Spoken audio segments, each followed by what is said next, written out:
আসসালামু আলাইকুম, কেমন আছো সবাই? আশা করি সবাই অনেক অনেক ভালো আছো।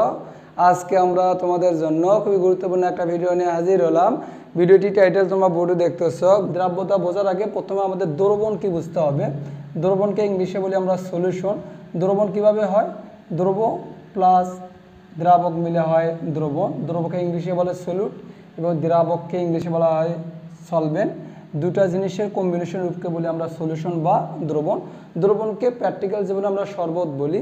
বিশেষ করে রমজান মাসে আমরা শরবত তৈরি করি। কিভাবে? পানির ভেতরে আমরা লেবু দিই, চিনি দিই, রাসনা বা বিভিন্ন ধরনের জিনিস যোগ করে আমরা শরবত তৈরি করি। সাপোজ এখানে আমরা যে শরবত বা দ্রবণ তৈরি করব সেটা হচ্ছে পানি প্লাস শুধুমাত্র লবণ বা চিনি যোগ করে, অর্থাৎ চিনির শরবত অথবা লবণের শরবত। এটা যে কোনো একটা গ্লাস, এই গ্লাসে আমরা ধরলাম এখানে 100 গ্রাম পানি আছে। কত গ্রাম পানি? 100 গ্রাম পানি। এই 100 গ্রাম পানি মানে এটাকে বলতে পারবো আমরা দ্রাবক। এবং এর ভেতরে আমি ধরলাম লবণ অথবা চিনি আছে, যেটাই ধরো লবণ অথবা চিনি যে কোনো একটা আমরা ধরলাম এই 100 গ্রাম পানির সর্বোচ্চ লবণ বা চিনি ধারণ ক্ষমতা হচ্ছে 5 চামচ। তুমি বুঝতেছো? এই 100 গ্রাম পানিতে আমরা ইচ্ছে মতো লবণ চিনি যোগ করলে কিন্তু দ্রবীভূত হবে না। অবশ্যই এই 100 গ্রাম পানিতে নির্দিষ্ট পরিমাণ একটা চিনি বা লবণ নেওয়ার ক্যাপাসিটি আছে। অর্থাৎ 100 গ্রাম পানির অবশ্যই একটা নির্দিষ্ট পরিমাণ লবণ বা চিনি ধারণ ক্ষমতা আছে। লবণ বা চিনি এটাকে বলি হচ্ছে আমরা দ্রব। দ্রবণে যেটা কম পরিমাণ থাকে সেটাই হচ্ছে দ্রব, আর দ্রবণে যেটা বেশি পরিমাণ থাকে সেটা হচ্ছে দ্রাবক। তাই এই লবণ বা চিনি আমি দিলাম 5 চামচ। এখন এই পুরো জিনিসটাকে বলতে পারি আমরা হচ্ছে দ্রবণ। দ্রবণ হচ্ছে দ্রব প্লাস দ্রাবক মিলে পুরো জিনিসটাকে বলতেছি আমরা দ্রবণ। এখন এখানে 5 চামচ আমি ধরলাম সর্বোচ্চ ধারণ ক্ষমতা, ম্যাক্সিমাম ক্যাপাসিটি ধরেছি আমি এই 100 গ্রাম পানির হচ্ছে 5 চামচ। এখন 5 চামচ না থেকে এখানে যদি 1 চামচ আমরা চিনি বা লবণ দিতাম তাহলে এখানে দ্রবীভূত হতো না? হতো না? অবশ্যই হতো। 2 চামচ দিলেও দ্রবীভূত হতো, 3 চামচ দিলেও দ্রবীভূত হতো, 4 চামচ দিলেও দ্রবীভূত হতো, 4.99 দিলেও কি দ্রবীভূত হতো, 5 চামচ দিলেও অবশ্যই দ্রবীভূত হতো, 6 চামচ যদি দিতাম 5 চামচ দ্রবীভূত হতো এবং 1 চামচ নিচে এরকম তলানি পড়তো। যদি 7 চামচ দিতাম 2 চামচ তলানি পড়তো। তলানি মানে যেটাকে আমরা বলি অধক্ষেপ, প্রিসিপিটেট। তাহলে দেখো খেয়াল করে 1 চামচ দিলেও সেটা হচ্ছে আমাদের দ্রবণ, 2 চামচ দিলেও দ্রবণ, 5 চামচ দিলেও দ্রবণ, 6 বা 7 চামচ আমরা চিন্তা করলেও কি দ্রবণ। দ্রবণ আমরা বলতে পারি 3 প্রকার। দ্রবণ কত প্রকার? 3 প্রকার। তুমি দেখো খেয়াল করে 1 চামচের যে শরবত বা 5 চামচের যে শরবত, দুইটার টেস্ট কিন্তু একরকম হবে না। 1 চামচের চেয়ে 2 চামচের থাকলে সেটা মিষ্টি বা লবণাক্ত বেশি হবে। 4 চামচ চিন্তা করলে সেটা লবণাক্ত বা মিষ্টান্ন আরও কী হবে? বেশি হবে। তার দ্রবণ 3 প্রকার। একটাকে বলি আমরা অসম্পৃক্ত দ্রবণ, একটাকে বলি আমরা সম্পৃক্ত দ্রবণ, একটাকে বলি আমরা অতিপৃক্ত দ্রবণ। অতিপৃক্ত দ্রবণ ইংলিশে বলা হয় আনস্যাচুরেটেড সলিউশন, স্যাচুরেটেড সলিউশন, আর একটাকে বলা হয় সুপার স্যাচুরেটেড সলিউশন। অসম্পৃক্ত দ্রবণ কি? যে দ্রবণে সর্বোচ্চ পরিমাণ দ্রবীভূত থাকে না তাকে বলা হয় অসম্পৃক্ত দ্রবণ।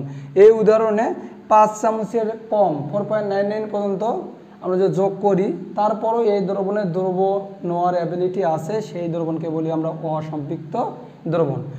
যদি আমরা এই দ্রবণে 100 গ্রাম পানির ভেতরে 5 চামচই যোগ করতাম তাহলে আমরা বলতাম সেটাকে হচ্ছে সম্পৃক্ত দ্রবণ। 6 চামচ বা 7 চামচ থাকলে 5 চামচ যারা সম্পৃক্ত প্লাস অধক্ষেপ যদি থাকে সেই জিনিসটাকে বলি আমরা অতিপৃক্ত দ্রবণ বা ইংলিশে বলা হয় সুপার স্যাচুরেটেড সলিউশন। তাহলে সম্পৃক্ত দ্রবণ কি? যে দ্রবণে সর্বোচ্চ পরিমাণ দ্রবীভূত থাকে, সর্বোচ্চ পরিমাণ দ্রবীভূত থাকলে সেই দ্রবণকে বলি আমরা সম্পৃক্ত দ্রবণ। এই উদাহরণে 5 চামচ হচ্ছে যেহেতু সর্বোচ্চ ধারণ ক্ষমতা, এটা হচ্ছে আমাদের সম্পৃক্ত দ্রবণ। তা আমরা মনে রাখবো দ্রাব্যতা কথাটা প্রযোজ্য শুধুমাত্র সম্পৃক্ত দ্রবণের জন্য। দ্রাব্যতা কার জন্য প্রযোজ্য? সম্পৃক্ত দ্রবণের জন্য প্রযোজ্য। আর সম্পৃক্ত দ্রবণ কি? যে দ্রবণে সর্বোচ্চ পরিমাণ দ্রবীভূত থাকে। তাহলে দ্রাব্যতা হচ্ছে কোন ধরনের দ্রবণের জন্য প্রযোজ্য? সম্পৃক্ত দ্রবণ। আর সম্পৃক্ত দ্রবণ মানে কি? যে দ্রবণে সর্বোচ্চ পরিমাণ দ্রবীভূত থাকে। এখানে আমি ধরছি 100 গ্রাম, তাই না? তাহলে 100 গ্রাম দ্রাবকে সর্বোচ্চ যে পরিমাণ দ্রবীভূত থাকলে সম্পৃক্ত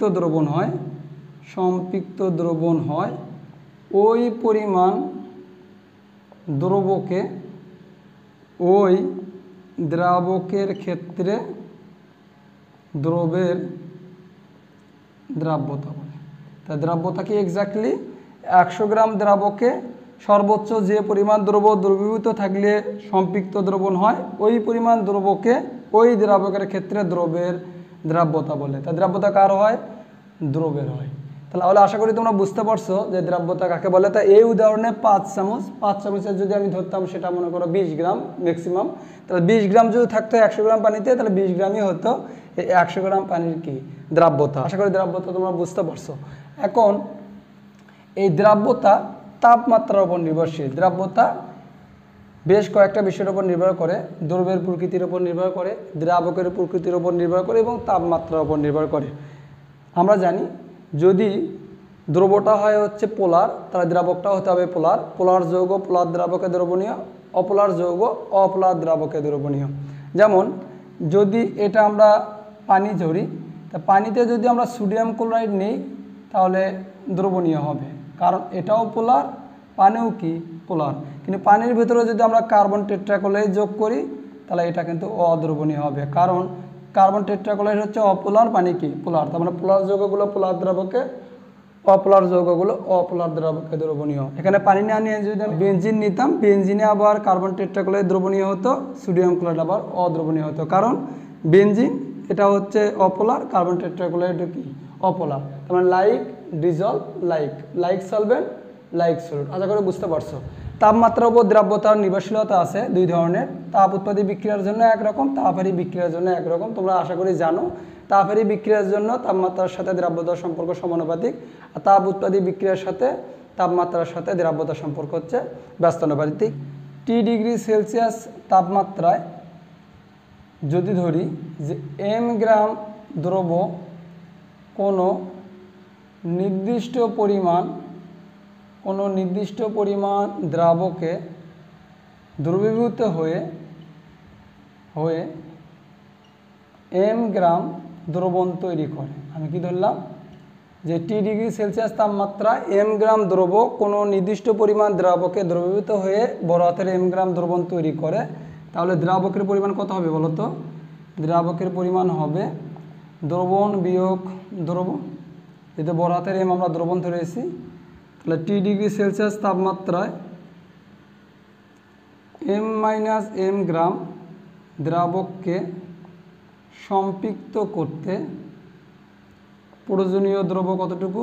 প্রয়োজনীয় দ্রব্য হচ্ছে ছোট হাতের m গ্রাম, অতএব 100 গ্রাম দ্রাবককে সম্পৃক্ত করতে প্রয়োজনীয় দ্রব্য m গুণন 100 m মাইনাস m। এই বিষয়টাকে বলি আমরা দ্রাব্যতা বা সলিবিলিটি, এস দ্বারা প্রকাশ করি m গুণন 100 m মাইনাস m। তাহলে এস হচ্ছে কি দ্রাব্যতা, m হচ্ছে দ্রবের